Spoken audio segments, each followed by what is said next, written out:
invite Ms. Jain over to you to take forward the discussion. Am I audible? Yeah, let's start. So actually, as Bhavna said, it's a very interesting topic because generally most of the organization, the stakeholders have the perspective that once something reaches purchasing, it's gone into a black hole. Because they feel purchasing or procurement takes its own sweet times and they go in for the L1, etc. Consciously, if you look today, purchasing is evolving. And purchasing is trying, or we as procurement leaders are trying to build in the visibility, transparency, visibility to what we are doing, how we can get things more transparent, etc. And during this course of this panel discussion, the eminent panelists will tell us what's exactly happening or what is their perspective on the entire topic, how are they doing it in their organization. So I think I would just start with Ravindra and ask him exactly how do you think procurement has evolved over the years from what it was to what it is now? Hello everyone, am I audible? Yes, yes. Great. So, evolving of procurement function, there are many aspects. The first and most is about the attitude of the people. If you go 15 years back, the procurement guy would be sitting in the office and all the sales guys would be visiting. So that was the first change. Nowadays we are looking that even procurement guys are going to meet suppliers, auditing their plants and so on. Second important point is about the processes and automation. Earlier everything, I mean raising the purchase order itself was manual. I would go even before that, raising the PR, purchase requisition was manual, and the bin cards were kept in the boxes, and people used to write with the hands how many items are received and issued and what is the balance and so on. So automation has played a very vital role in evolving the procurement as a function.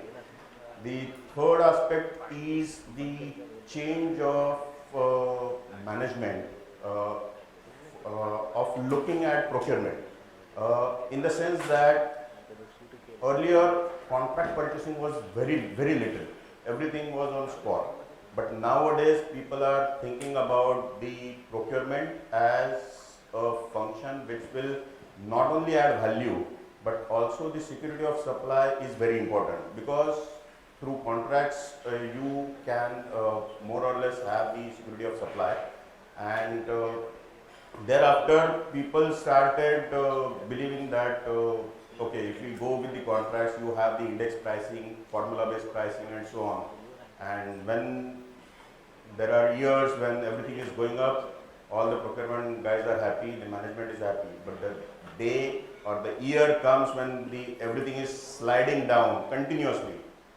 Those very formulas are the reasons when procurement guys are even fired for having those kind of formulas.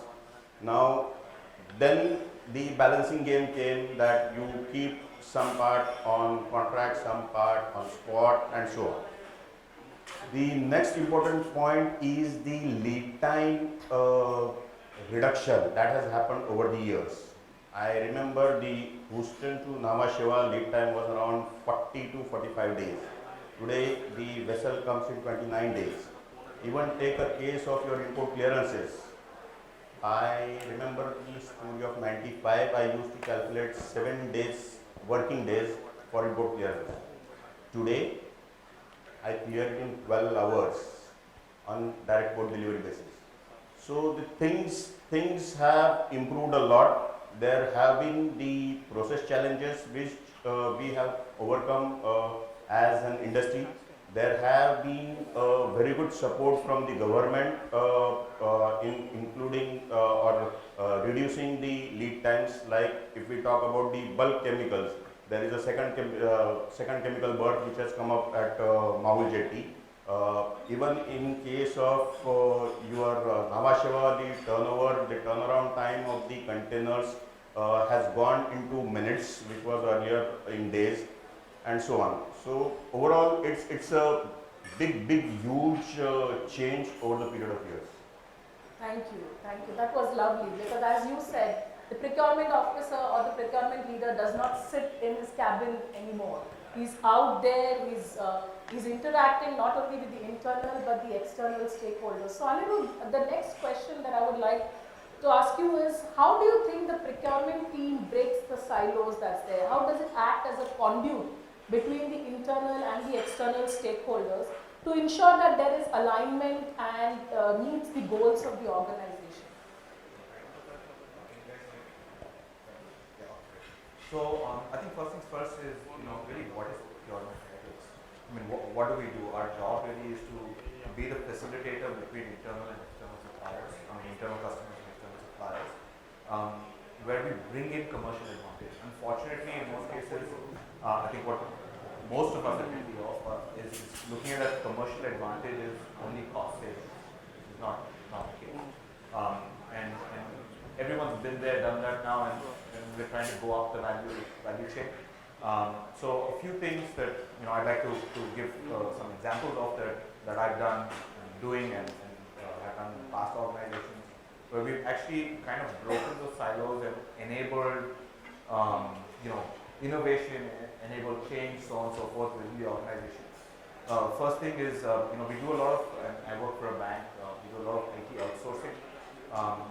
What we were very good at was negotiating contracts, right, and getting in savings. So then what we did is, we've got buy-in from some of our CIOs, not all of them have bought in yet, so it's still relatively new. We've gone back and said, look, this was your spend, $30–40 million. We managed to save $5 million. Can we take a little bit out of this and go back to the suppliers and say, can we create some sort of an incubation center where the supplier also invests and helps you in those projects, right? So we were successful with 2 of our CIOs. The use cases are still going on, where we basically, the suppliers funded, let's say, 50% of it, and then there's 50% of the savings that we've got. We put it back into that pool, and that's kind of driving innovation within, the technology function. Something more recent, and again, from an adding value perspective, right, is procurement. Again, we're focused entirely on the cost savings, on the spend, so on and so forth. Organizations like ours, it's very important to focus on our employees as well as the overall experience, especially with the current talent war. So what we did on the back of the pandemic, right, with people coming back to work, we've gone out. No one asked us to do it. We just went out. We started negotiating with hotels, with car providers, travel agencies, so on and so forth, restaurants even. And some of you guys might have already done this, but we've got now a website where there are employee offers and discounts. And with the hybrid working, there are people who live in Delhi, people who live in Chennai, people who live in Bangalore, who are coming into Pune once a month, twice a month, and they're doing it on their own time. But now they're getting a benefit out of it, and that's come back as, hey, this is great, right? Other companies don't offer me. Third, again, in terms of creating value and kind of breaking those silos, is really reciprocal business. It started off actually, interestingly, with a bit of a problem, and this was in my previous organization, where, and we were at fault for it.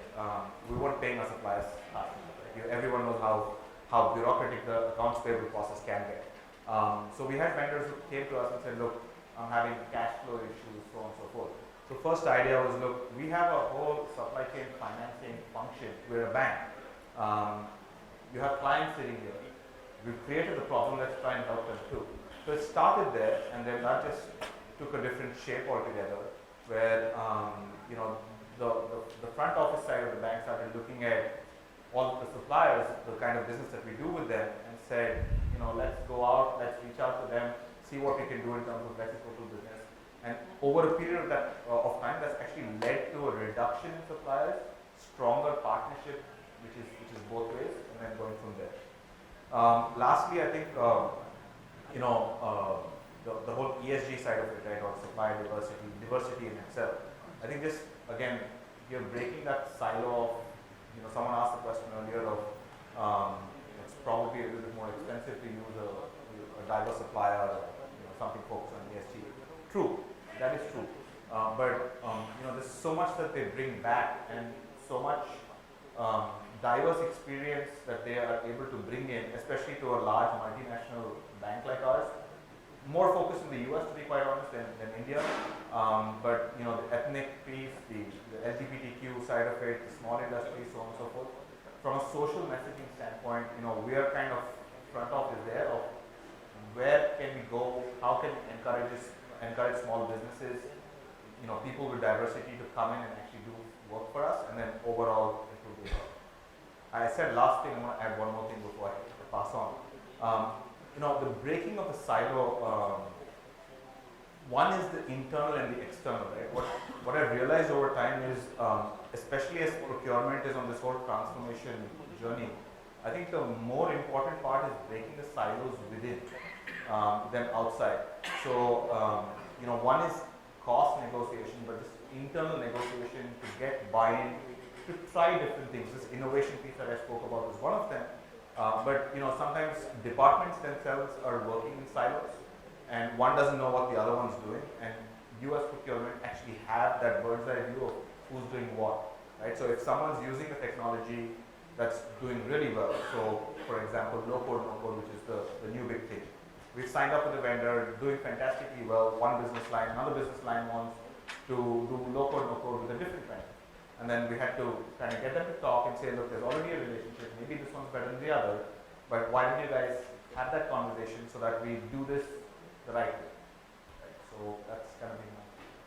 So what I got away from yours is it's very important that we have the skill set that today a procurement manager will need is quite different from the earlier ones, because he has to not only bring about that kind of transparency as far as data is concerned, openness with the supplier, have that reach out. First it was like, hey, I'm like there's the Babu mentality. You sit there, everybody has to come to you, procurement has to sign off, others it is not. Today it's more approach. So with that, Ashwin, I would just say, like, what do you think? Like, I mean, you heard Anirudh speak about how to break the silos. We heard Ravindra speak about how the procurement is evolving. So having that, what do you think a procurement manager, the new age procurement leader, needs to have the skill set, or what aspects they need to take care? Because it's just not like comparing quotes anymore or giving it to L1. He needs to be more outward looking, forward looking. So what kind of skill sets or what aspects does he need to take care of? So I think one of the skill sets it is sustainability. So it's and in terms of sustainability, I can say of green power or green energy. So you can see a lot of buzzwords around about climate change and all. Not India, but all countries are talking about.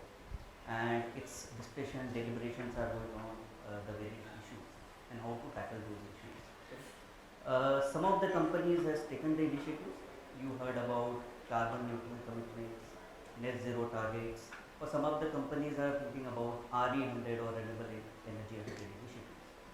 These are the initiatives where companies thinking seriously, not only the companies but even consumers are also thinking that how to tackle these issues now to reduce the emission reductions. Correct? One of the things is that basically the green energy or the green power. Correct? What we think of that as a procurement manager, the new strategy or new thinking will be, since I am buying my 100% power from the grid or from the local discoms, it's a dirty alternative. How can I increase that component to a sustainable green power technology? Be it 20%, 30%, 50% or even 100%. You can always say that we are an industry which are procuring green power. 50% of power comes from renewable sources, be it wind, solar, hydro, or some kind of geothermal.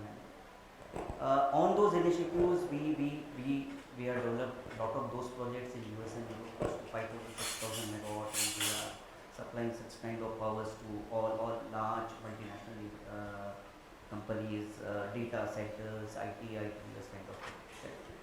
What it will bring you? It will bring you first of all the cost savings. It will be always cheap to the grid power which we are buying in the space. Secondly, you can always say that it's a sustainable kind of. So we are a green energy. So my components are basically coming from a green power. Correct?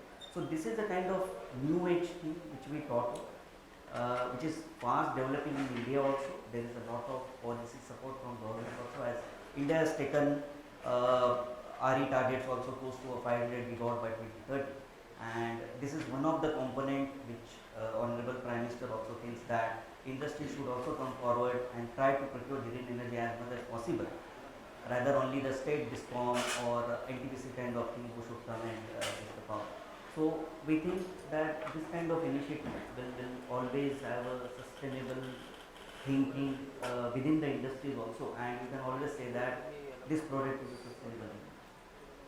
So, I mean, Anirudh covered ESG, how important it is. You Absolutely. talked about sustainability, which should a new age procurement manager should look at it. That's a very important aspect. We should not just look at different ports and decide whom is going to award the business. So, Piyush, just to ask you, is technology, process, and people. How do you think how can you build a strategy that can successfully bring an alignment in the procurement function to provide more visibility and transparency? See, I think in the last, I would say 5 years, procurement, the way we do procurement has changed significantly. I mean, we haven't talked about old age of procurement. I think I can very easily correlate because currently, the way we do our procurement is significantly different than, I would say traditional procurement, because one of the important elements which has changed our life is digital. And technology, has played an important role. And in digitization, there are so many advancements currently we are doing. You take it procure to pay. If you take source to contract, you take any procurement process currently is highly digitized. And I will give some examples which in our company Schneider we are using. We have a tool which we have developed for procurement, because procurement lot of amount of time and energy goes into procure to pay and source to contract. I mean, we have to send RFQs, get quotations, negotiate with supplier, and then finalize price, and then finally contract. Lot of time and energy goes into this, so we have worked out an innovative solution to this, and I think many people are currently in process of developing that. Currently the RFQ goes through a tool, supplier gives the RFQ, it's completely automated process. Supplier sends the quote through the tool, from the software, and he has a dedicated template. You can compare on your dashboard, you can compare the quotes. It's easily available at the click of the button. You negotiate with the supplier based on the quote supplier has given, and you have already agreed norms with supplier, so the quotes are easily comparable. Now, once you have compared the quote, you award the business to the tool. You create through the tool the ERP, the SAP is updated, the price is updated to ERP to the tool, and the PO goes to supplier to the tool. So you look at the earlier, how many people were required for doing this job, how much manual intervention was there, how much data leakage was possible, and with this new, what is our vision we want to create is that complete automation of a procure to pay process. So I think huge changes in terms of digitization which are currently happening. And I will also give another example in terms of quality space. So last 2 years COVID, everybody has suffered, and I think I was talking to somebody outside, doctors and other frontline workers have done a great job, but in my opinion even supply chain people have done a great job, because many of us sitting in this room, many of their plants will not stop even for 1 day. I am very proud to say that my plant only stopped for 1 day, which was a government declared mandatory when we have to close the shop. Otherwise, every day we were running and we were getting the plant. Now that has taught us a lot, in terms of how do we process, how do we do procurement. And during the process we have to develop a lot of parts, a lot of components with suppliers which are remote out of India. And I think we have realized that we really cannot travel to qualify those parts. We really cannot do that. So how do we do that? So we have come up with, we have search and found out innovative solutions in terms of how do we qualify the part. So there is one real smart glass which operator wears at a supplier's place, and he is sitting on the computer. You can see it's basically a video cam with all the parameters getting recorded, and you can qualify the part sitting at your place rather than traveling to supplier. The second, in the similar, we have further enhanced in terms of technology, in terms of currently I buy more than 10,000 parts and from 1,500 suppliers.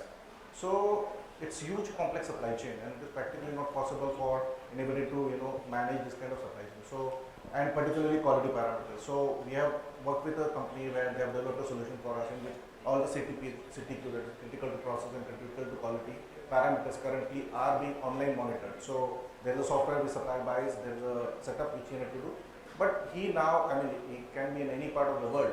Some suppliers in Thailand, some suppliers in China, some in India. I think they have the software with them, they monitor the parameters, and sitting at our office, we know that which suppliers are running it within the required limit of tolerances, and which suppliers are going where we need intervention.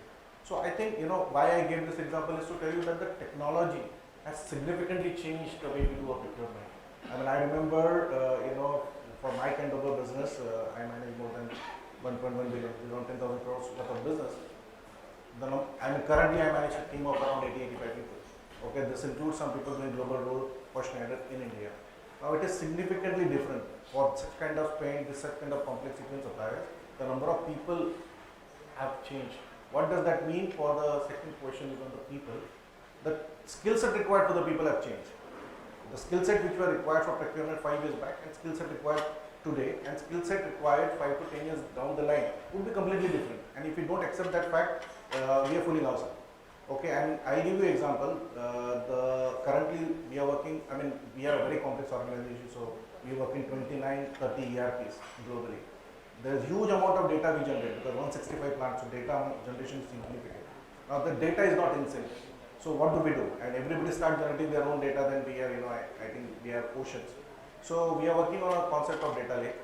And the data lake is a data repository where all the ERPs are connected together, the data is deposited in one place and you can use the way you want in terms of generating time code. Now, this is a very new concept. I am an old generation procurement manager for that matter, so I don't know how to use it. And currently I am being mentored by a guy who is 29 years old. I have no problem in learning from because he's teaching me data lake, he's teaching me blockchain, he's teaching me different digital tools.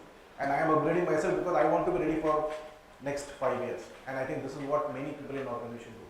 So the skills required for the people to manage the procurement which will be in future are very different, very technology oriented, very digital oriented, and I think it is important for all of us to understand exactly how the procurement function will change. And this is not only for Schneider or this is not for OEM, this also will change with supplier. We talked about sustainability. Okay, and it's a very important parameter of sustainability is it is not the wish of a company to whether it's sustainable or not sustainable, because the laws will become so strict in future that you'll have to comply to it, and if you're not ready for it, you will fall behind of your competition. So many initiatives on sustainability space also being taken, so that skill set also is a very different skill set. Everybody doesn't know sustainability. I was hearing the earlier discussions where somebody was asked sustainability is costly, but there are so many examples which in our organization we say that sustainability is cheaper. We talked about grid power, right? Grid power to renewable. The cost is cheaper. One example, again, I would like to cite and then I will give it to you. There are fishermen who are using the nets for catching fish. Now this, after some period of time, they just throw it into the sea and dump it into the sea. Now, idea is to take out that from the sea, to clean the sea, to clean the marine life, and recycle that, make plastic out of it, and the switches which are there in the room at many places with Schneider brands, we use them from those recycled plastics. Of course, we are currently cost neutral, we are not cost cheaper, but I am sure as the volume goes up, we will be cost savings also. So I think, things are changing very fast. We have challenges, we have roadblocks, but I think if the required skill set is developed, I think we should be able to overcome those challenges. One second, we didn't discuss this prior, but I was a customer of Schneider.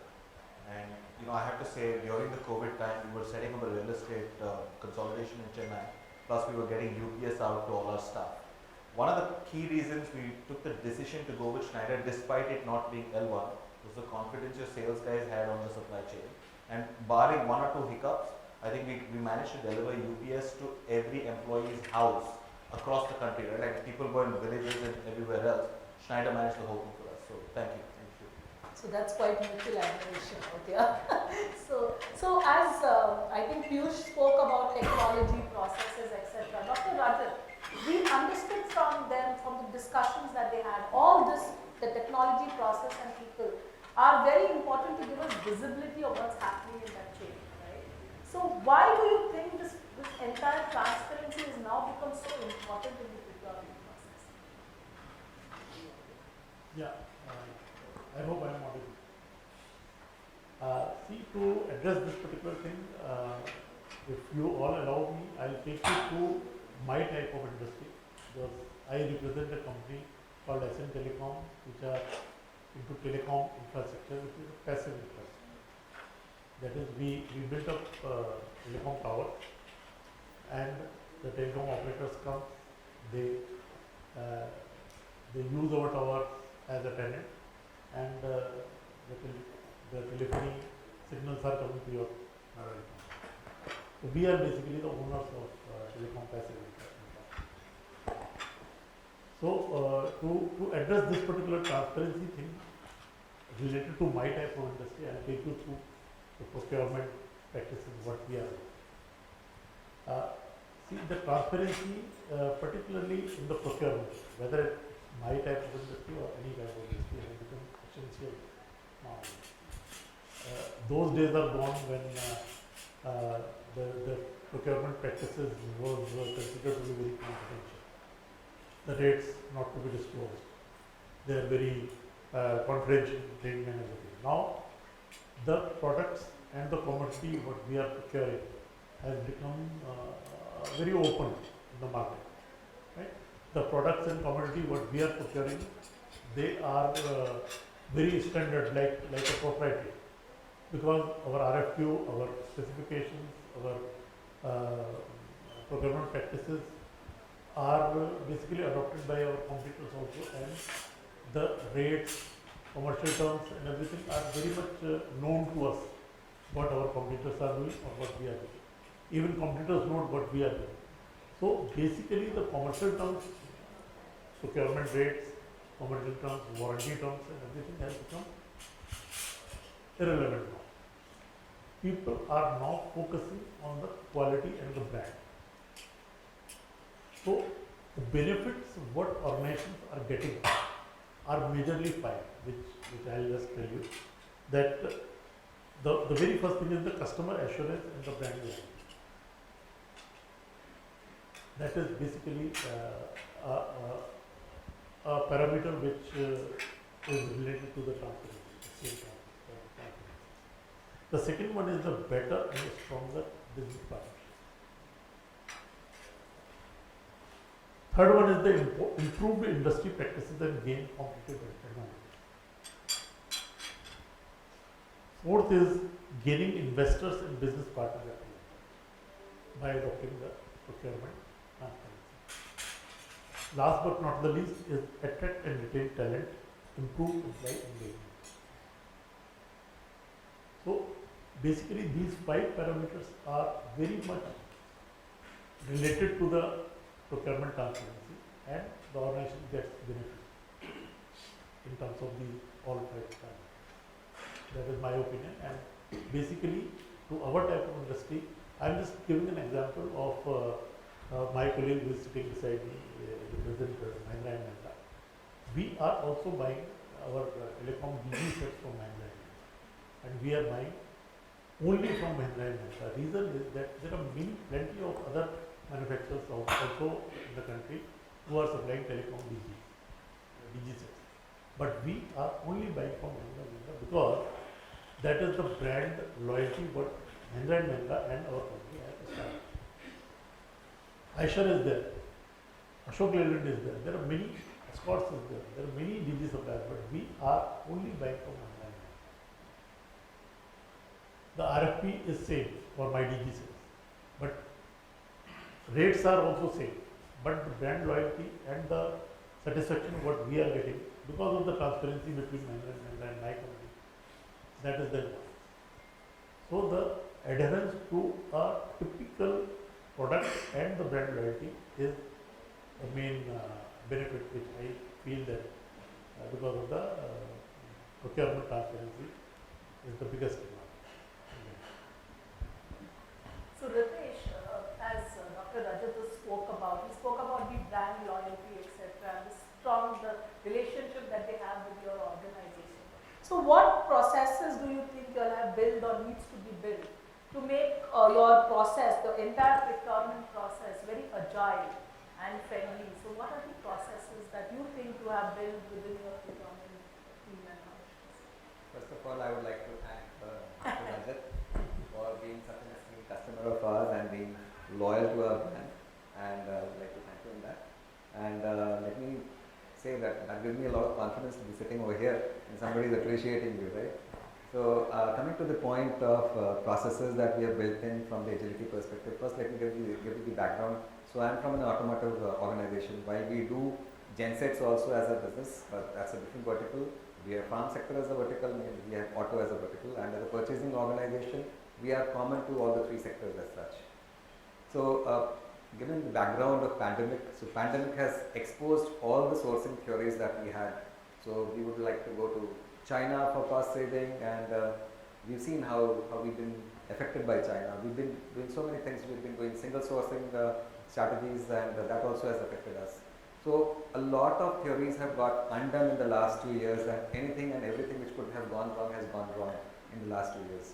And in the face of all those challenges, we have somehow been able to manage procurement at a sensible level, so that we've been able to cater to the demand of customers, like our esteemed colleague who was mentioned over here, or from an automotive standpoint, while we see a lot of waiting period happening, but it is also emanating from so much of global uncertainties which are there in terms of semiconductor shortages, logistics uncertainty, non-availability of containers, and any kind of situation happening in China which is like affecting us every now and then.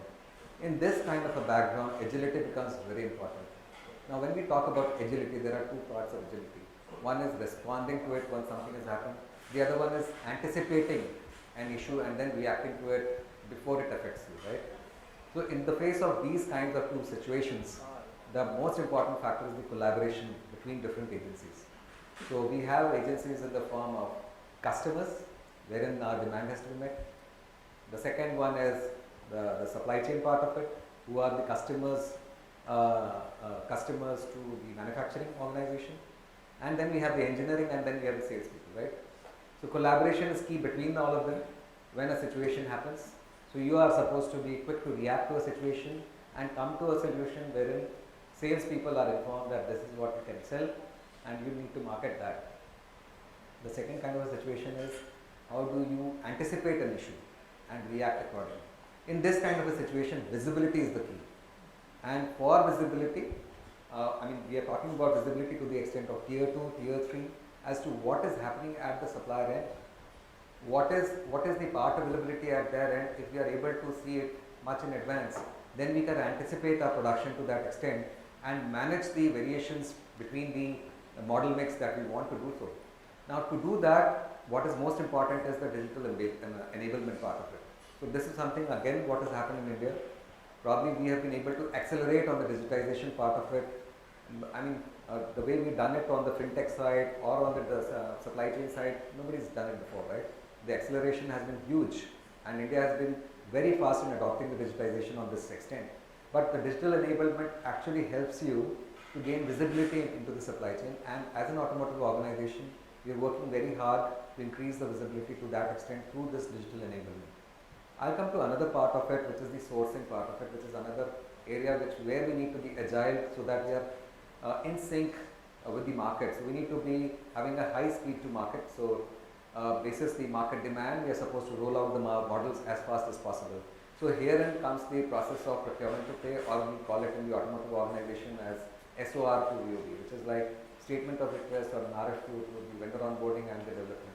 So my colleague talked about this from Schneider. He talked about the whole digital enablement for it, and I can tell you that agility actually comes in from two aspects over there. One is the collaboration, the other one is what kind of an efficient system you have over there. So you need to bring out or take out all the inefficiencies which are there in the sourcing to pay process, and digital enablement becomes that much more important. And while you are doing the digital enablement, it becomes very important that you collaborate between the agencies, so that it's not a wait and passing event. It is like how do you bring all the agencies up front so that people are knowing things ahead before things get on their laps. The other point is one source of truth of data. So when you are doing a digitization of the whole procedure, you have one data source, and that avoids all kinds of NVAs in terms of punching the data 10 times into the system. One for onboarding the supplier, the other one is for raising a purchase order. All that gets avoided, and that brings an agility into the whole process. So from a supply chain process and from a sourcing process, on both the aspects, digital tools become that much more important to gain agility into the system. And agility is so very important now, considering the VUCA world that we are living in. And we are continuing to we'll continue to have uncertainties in the global scenario, and we have to manage it only through agility. That is the only way it is possible. Thank you. So we've heard from about the agility part of it, the technology, the process, the people, and how all this is going to build in. But what do you think, Hanumat, is important, the critical factors which need to be measured, or what we call as the KPIs for the procurement team? Because we have all this in place, but there should be some critical factors which is visible to my external and internal stakeholders where they measure the whole procurement function. So what are the critical factors or KPIs you think that are important that should be measured? Huge. I think conventionally, we know quality, cost, and delivery, QCD. I think all of you are aware. We have been doing in the procurement community. We have been focusing extensively. Various methods and tools are being deployed to monitor this. But if you have to go tomorrow to the job, and take up the role and see what more is needed to be done, QCD is anyway the basic KPIs, list of KPIs. In my experience, what I found is an acronym. I will take a support of that, a SACRE, SSERE. So what does this stand for? Like say every manager must really rethink, am I doing the, yes, this is sustainability. Sustainability is really not a big thing. One of the panelists was really saying that, can you really, if you are into a manufacturing organization, can you really do something of upsizing your incoming packaging material? For example, at Britannia where I was working, the flavors used to come in the cans of 25 kilos. Can we really upgrade it to 50 kilos? Answer was yes. All the global firms say yes. And the plastic reduction, sustainability, a very simple thing that one can do. There is no need of any R&D, nothing. Simple thing, and it's cost effective. The second one is A, separate A, agility. How is my monthly demand and how is my vendor's capacity allocated to me? The C of the vendor and the D of my consumption, the capacity to demand ratios. Is it at least about 120, 130%? Some industries might not permit, but in general rule of thumb, agility. So the purchasing manager really need to gauge, my CBD ratios are really going low. The cumulative capacity allocated to your firm from all the vendors, is it really giving you that comfort? That is where the agility comes. And the C, the controls. What sort of controls that you are really trying to build?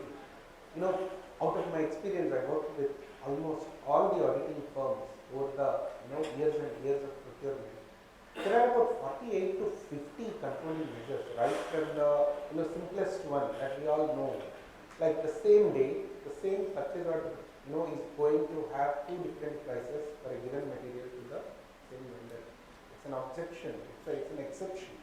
How fast I know this? Because something muddy should not happen. So this is where the control, the separate, the 4-letter one. Now the R, basically the risk mitigation. I really love the work that Dr. Sinchi, Levy has done in the area of Tier 1 and Tier 2 and Tier 3, and I think it's widely available in the web. I think any manager can go to the work stream and actually see, hey, look, my T1 risk is this, that's fine, but what about my Tier 2 and Tier 3 risk? How well I am placed towards these risk mitigations. Now, E, the empowerment. Let's say how well I am doing, contributing. Believe me that as a manager, I could do this. I know the need to be a vice president procurement to pursue this. Simple workflows, right? So how do I simplify my work and empower the teams? How many workflows that I have a metric and start, delivering towards that. Have a strong collaboration with IT firms and actually move the needle towards that. The last but not the least is B, the digitization part of it. There are 4 topics, in the digitization area. I think we all know that the very, jargons which come to the table when digitization in procurement comes. The first is artificial intelligence. Am I really doing the right things? How do you start in the year 1 your KPIs? Just start with the basics, like say, how a simple CCTV camera kept on the, in the stores actually is supporting you for, reading the stocks based on the number of bags that the CCTV camera is reading and actually link it up with your decision making of replenishing it. Entire digitization is also AI and IoT actually works there. The second one is, extremely talked about the blockchain. How well, how reliably I am getting this data, how reliable the data that I am getting, right? Whether it is payments or X, Y, Z. I mean, there are extensive applications of blockchain in the procurement. The third area is RPA. How efficiently I am doing this, right? So invoicing processing. Should I have, a bunch of people to only do the three-way, matchings and mismatchings also many a times, right? Or should I just upload into the system and I have to have, the screening only after, an RPA has done. And then the last, like say, the kind of virtual reality which was not really talked much as part of the KPIs. I mean, I'm talking the technology, the D vertical in the procurement, what sort of KPIs one should have. Right, so the digitization, in terms of VR, right, the same team was handling Swift measure, the same team was handling, Corona measure, the same team is handling Corona, wave 2 and wave 3 and wave 4, and we don't know how many more. How do I really know what sort of implications that it has got on the supply chain and how fast I can really react? Did I do something in the last 24 hours to this? Now, a kind of this sacred model along with the QCD 6 plus 3, the 9 parameters actually gives you, if you have a dashboard in front of you, a simple Excel dashboard. I think that's the way towards the transformation through the KPIs. Some of them are quantitative, some of them are qualitative, but that helps all of us, and that's what the benefit that I have got both for my career growth as well as contributions to the organization in my experience. That's wonderful. So I think Piyush, just to take this forward, I mean, we heard about agility, we heard about the KPIs or the critical factors, we heard about sustainability. So I would just want to ask you, what are the other different areas a good procurement team can impact both business and the supply chain of an organization? So I think, we talked about agility, and that is another important aspect. The more we talk, it is less actual. So agility, my friend talked about RPA, and in my mind, one example was going. I would like to share. We do a lot of electronic buy. I buy around 300 million euro worth of electronic buy, and we were really struggling in terms of how do we find parts in the market and when they are available, and they are just getting vanished in no time. And we developed a RPA, which was, RPA was a new concept maybe 1 year back to us, and then we realized that this is the way I think we can embrace. And I think we developed RPA now. That RPA runs every day in the night, and first information comes to us if the part is available in the market. So we are the first probably getting information and react immediately, and with the digitization, probably we also would be the first to place the PO. That is a work in progress. So agility becomes extremely important. I think we talked about agility. Second, I think, currently if you look at the product life cycles, are becoming very smaller. So again, agility plays an important role in that. But at the same time, the demand has significantly gone up. Now, if you look at automotive, if you look at consumer goods, if you look at industry segment where we operate, significant amount of demand has gone up. And if you are not agile and if you are not responding to the market fast, obviously you lose. I mean, my friend talked about Schneider being more reliable and he bought our products. The reason being we are responsive to the customer. So important quality what probably procurement team need to look at how fast you are able to meet your customer demand. If you are not, if the customer, you keep your customer waiting because of XYZ, maybe electronic parts or XYZ, the customer will check because he has the choices available in the market. So being close to the customer, understanding demand and building that resilience into your supply chain so that you meet customer demand on time is extremely important. Third thing, how we are able to meet the demand. Okay, I mean it is easy to say that I want to meet my customer demand, okay, but there are a lot of efforts need to be taken behind that, and for that I think strategic sourcing is not a new concept. Okay, we have evolved from strategic sourcing to category management over a period of time, but I think this relationship with suppliers extremely important. I mean, we have suppliers who are who's who in digital domain, and they are probably sometimes bigger than Schneider. The relationship with the supplier has really helped us to get quota or priority allocation on Schneider demand, because there are demands which are lined up, and if you are not a strategic customer for them, even if your price is high, you will not get allocation. This is the current situation.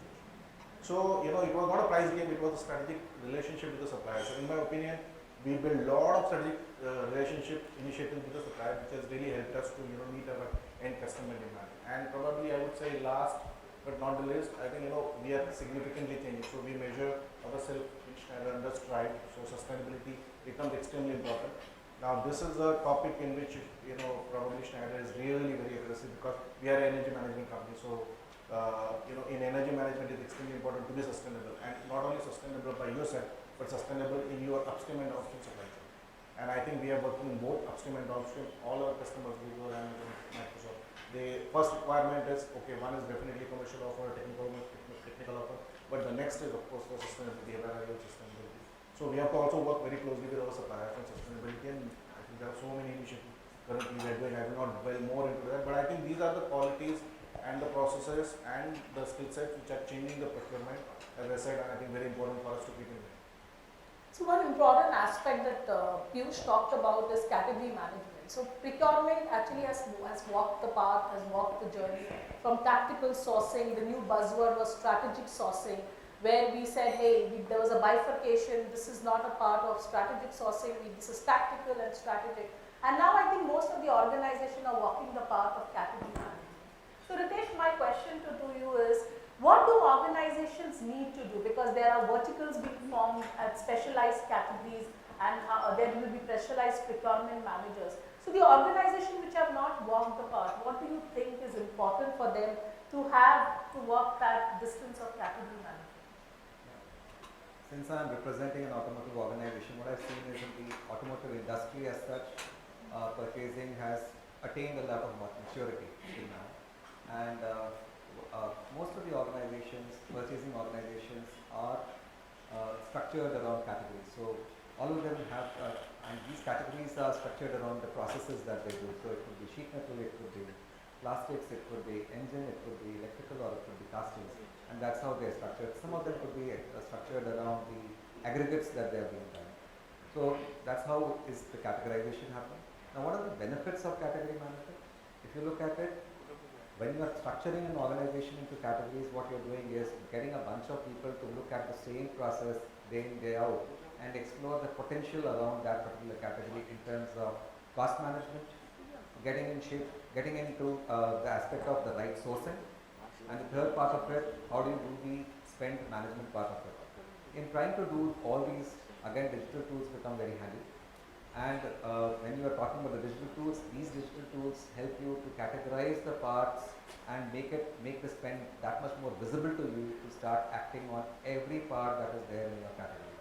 So important for you is to get the visibility of the parts and ensure that there are no categories within the categories which get untouched.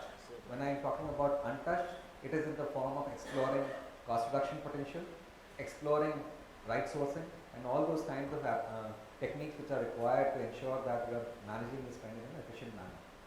One more aspect to category management is the value chain mapping. Now, normally we approach cost reduction exercises through value engineering, that is one part of it.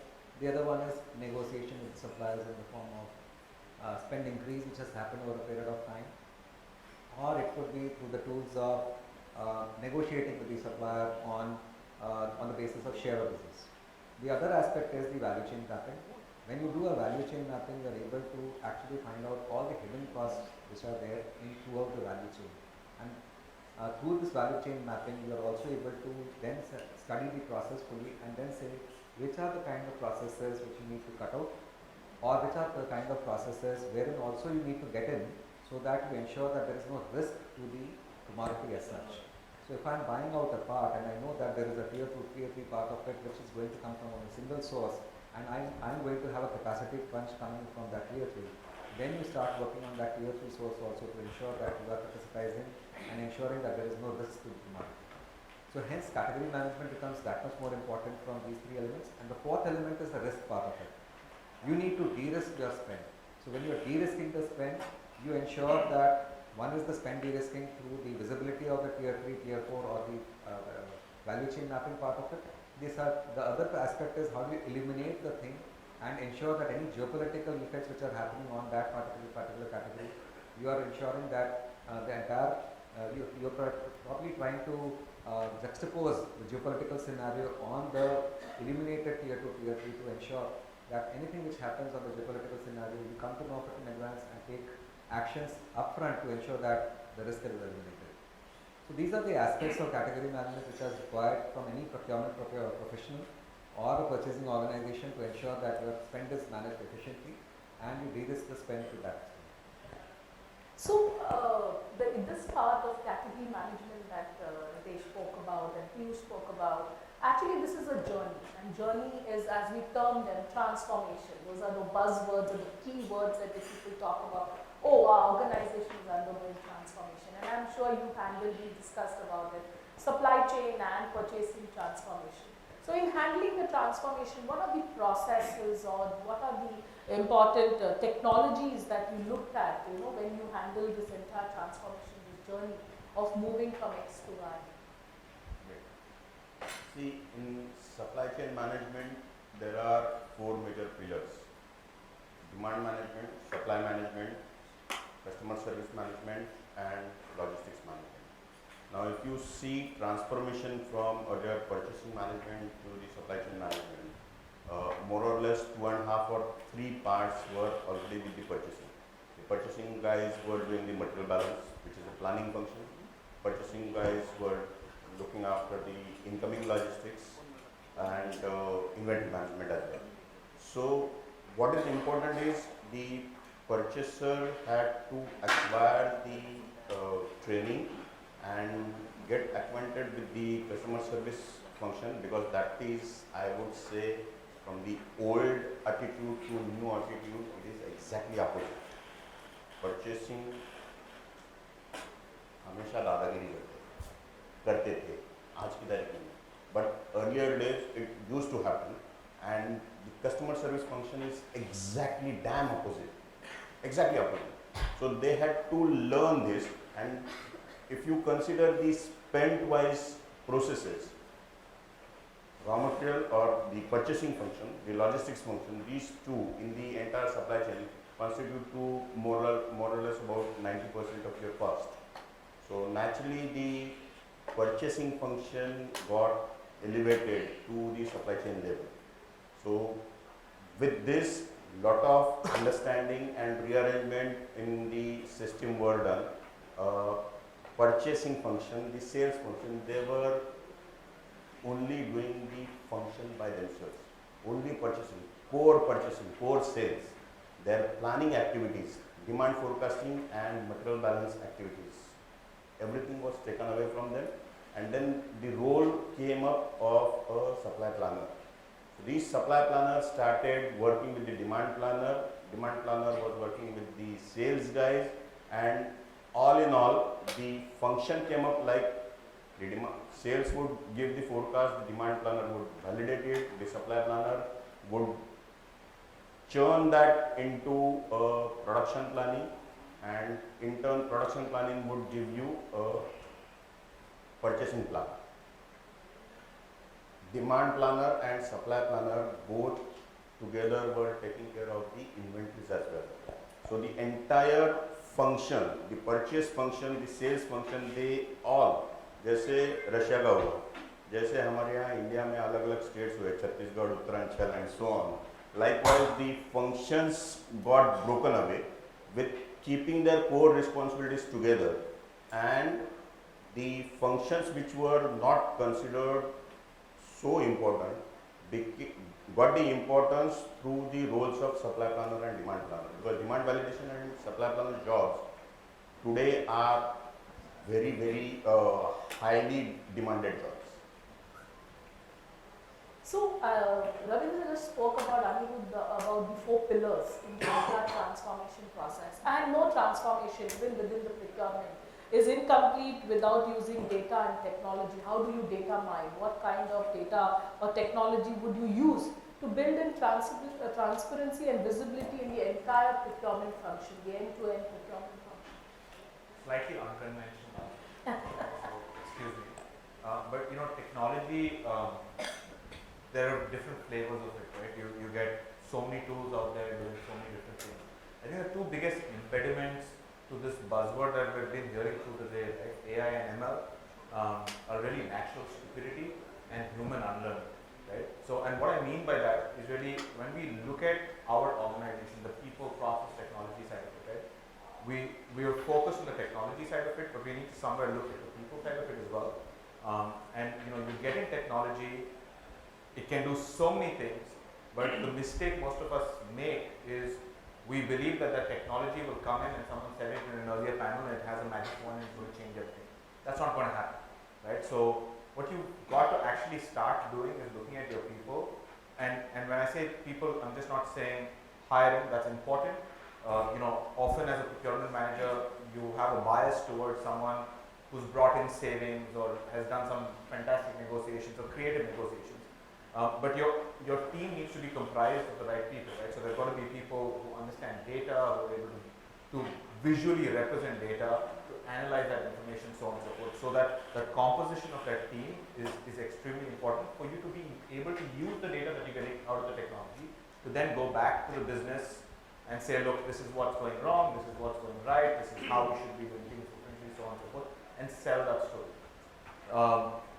The other side of it is really also from a perspective of our own SOPs, right? And the process part of it. Again, you know, sometimes we're like horses with blinders. We love our process, we believe it's the best, and we are checking all boxes on controls, and we're doing all of that stuff. But does the end consumer who's actually requesting for that product, do they care? They don't care. I want, you know, a computer. I want a computer in 2 days because I ordered on Amazon and I pay on my credit card. I get it in 2 days. Why does it take 7 days to get it when I'm buying it through a large corporation like you, and you have this fancy contract with a Dell or an HP, but it's still not happening on time, right? So we got to look at it from that angle, and then look back at your processes and take that kind of outside-in view and say, what can I change in my process that will help my consumer actually appreciate the value that we bring in, right? And that's when I think that will then go in and complement the technology, and the technology will throw out data that you can then further use, and you now have the people to be able to use the data. I've said all of this. I'm still on the journey. I don't have a magic wand, and you know, every day is a new day. So it's a learning, and you know, it's a fairly long journey.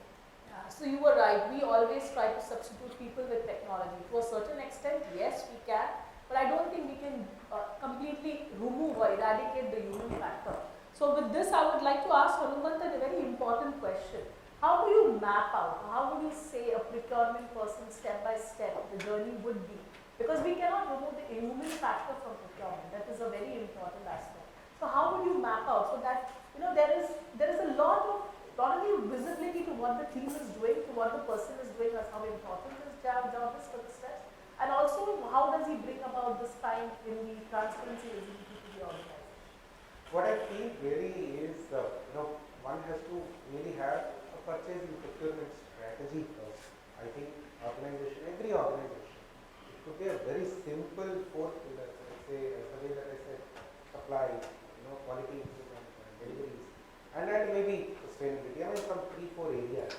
And once you have these 3-4 areas clearly defined, where you are and where you are going to, and what each member in the team is really doing, you know, just go through the KRAs, try to really connect to the, you know, the procurement objectives that you have. I really find, you know, in the established firms, I really find they don't really match. You know, somebody in the down, you know, post, you know, the last person in the queue is doing and monitoring something which has got practically no correlation with what the header level procurement strategy is talking about. Right. So you know, the outstandings I'm supposed to reduce. Like say, you know, very junior officer in any firm would have this, like say, how fast I'm reducing my payables. Now, how does he or she should be thought about the connectivity between a faster turnaround would actually improve your credibility, and hence you will be the preferred customer to the supplier, and hence actually you will get the faster supply. Unless you connect this, you know, it's not easy. And likewise, there are every streams that are there. Many of those streams, actually, you know, it's my exploration that many of the vital explorations in the procurement strategy are not getting dovetailed to the last person in the queue. And hence this is important to start with the KRAs of the individuals, monitor actually what they are doing and convert the realistic linkage between what they have to monitor to the procurement strategy. I think when this principle is followed, the entire mapping of the process becomes extremely easy. OKR, like say, is well formulated, and which I fundamentally believe, while there are balance scorecard methods and many other methods, the objectives and key result areas, which was well formulated and succeeded by Google-like firms, is what I really believe that in procurement can do wonders. Like how well you coordinate the person who is doing, and in terms of process mapping to the larger procurement strategy. So, Hanuman spoke about the procurement strategy, and the common, I think the common noise that we get to hear our business leaders keep talking about is that generally the procurement strategy is not aligned to the business strategy, right? Procurement is taking the organization or their own strategy, they are working, the business has its own strategy. So Dr. Rajat, how important it is, very aspect, to actually align this procurement strategy with the business strategy? Maybe have a 3 or 5 years. So how important do you think this is, and how do we go about doing it? How does the procurement need to go about it? Yeah, of course, I agree that all the organizations, not mine, but I think it's the general practice in the industry that we all are basically working on our annual business budgets. So, in the beginning of the year, whether it is January to December or April to March, most of the organizations are having their annual operations meeting to decide on the budgets to be spent for that particular year. In my type of company also, our management, our top management, our promoters, they also would like to hear from us that how many towers we have to roll out in that particular year, this year or next year. So, to basically address this particular point, whatever budget has been estimated to roll out the business plan of that particular year, the supply chain management team is playing a major role to basically cover and maintain that particular spend. And though in my previous address, which I told that we are not focusing on the pricing, because the pricing more or less are fixed. We are not focusing into supply chain management, the negotiation part. We are basically trying to maintain the management budget provided to us and enhance the quality and the product services and the warranty for the sustainable prolonged period of the product into our life. So it's very important to basically give focus into our procurement practices, that whatever budgets are allocated to us, we have to maintain and increase the quality of the network and the production. Thank you, Dr. Rajat. So each of our panelists have given us, I think, very, very deep and profound their perspective about what the entire transparency, visibility and teamwork, and how it is important to add value to the enterprise. What I would like is, I'm sure a lot of you have a lot of questions. So now I throw the session open to all the audience questions, so that I think you could get more answers to some lingering doubts that are still there. So ladies and gentlemen, we now open for audience questions. If you may have any question, please feel free to raise your hand. Our team is going to pass on the mic quickly. Do we have the questions in place? Of course, I always prefer the golden seats ahead. They are the ones who get the preference. So do we have any questions, or has the panel been informative enough for you? Informative enough? Yeah? Okay. What I'm going to do is just a quick question to Ms. Jain. Now, of course, a fabulous discussion out here. From your perspective, since of course you come with a hell lot of experience, great expertise yourself, I'd just like you, being the moderator, to kind of round up and have your closing remarks. And of course, if you'd like to direct any closing remarks to your panelists, please feel free for the next couple of minutes. Yeah, so actually when I got this opportunity to be a moderator and I look at the subject, I said it's going to be very difficult for us as panelist and moderator because this is such a vast topic, right? Transparency and visibility, and it's becoming so important these days because that, as I think all our panelists spoke about, being agile, having systems in place, having a window to the systems is all the more important. Like Ravindra spoke about, so I remember a comment a colleague of mine made a long back, and that's where I actually, I took the person to task. Person said, procurement to wo mandir hai jahan sab matha tekne aate hain, right? And that was not acceptable to me because we are not that, because that's the high-handedness that procurement always had. They felt like without me signing off, nothing would move as to buy. So people had to come to me, but that's slowly changing. We have, I think Ashwin spoke beautifully about sustainability, we spoke about agility, we spoke about transparency, we spoke about our strategy, people, processes.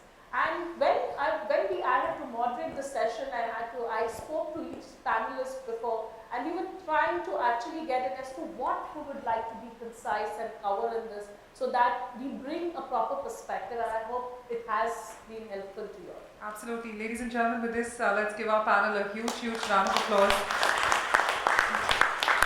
Of course, 1 bit before we conclude is requesting our moderator to help us in felicitating all our panelists. So, Ms. Jain, if you could please step ahead and help us in felicitating all our panelists.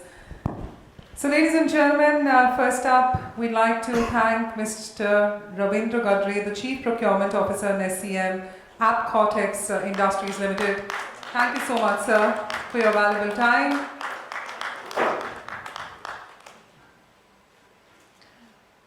That's a celebration noise, don't worry. Too heavy. No worries. Let's give them a huge, huge round of applause, ladies and gentlemen. Next up, Mr. Anirudh Sundareshwar, the Director Strategic Sourcing BNY Mellon. Thank you, Mr. Anirudh, for joining us. Ladies and gentlemen, let the applause continue.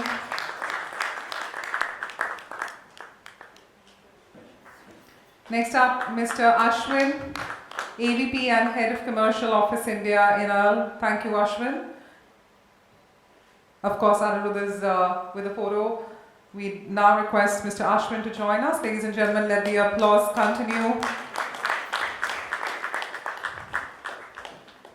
Next up, Mr. Ritesh Agrawal, Head Sourcing Business Partnering, Mahindra and Mahindra. Let's give Mr. Ritesh a huge round of applause. Come on, ladies and gentlemen, let the applause continue. We've got such incredible panelists on the stage. Dr. Rajat, Chitravanshi, Chief Commercial Officer, Ascent Telecom Infrastructure Private Limited. Dr. Rajat, thank you so much. Next up, Mr. Piyush, Bharatiya, Vice President Procurement, Schneider Electric. Thank you so much, Mr. Piyush.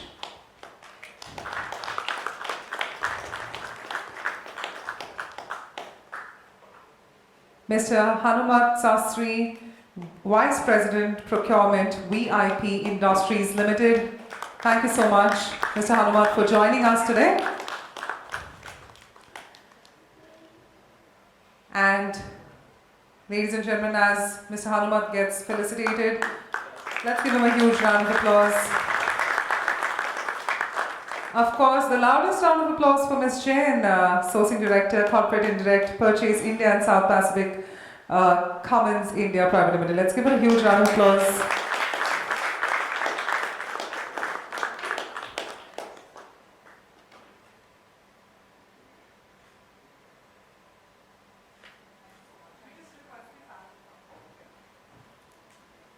So, ladies and gentlemen, the entire panel coming in forward for a lovely group photograph. Let's give them a huge, huge round of applause. They've just concluded with our 9th edition of the Procurement Leaders Summit. Of course, the entire panel coming in place. It's so power-packed. Of course, the team is going to try and rearrange so that we can get that perfect photograph. Ladies and gentlemen, let the applause continue. A fabulous discussion right there. And with this, I'd like to humbly once again thank all our panelists for joining us and giving us your valuable time. With this, ladies and gentlemen, it's time to network and resume back at 7 p.m. Now remember, 7 p.m. you have to resume back in the ballroom, which is the main ballroom, which is where our awards will happen. So we'll see you there. Thank you once again. This is me, Bharatiya, signing off for the time being. We'll see you back at the awards. Thank you.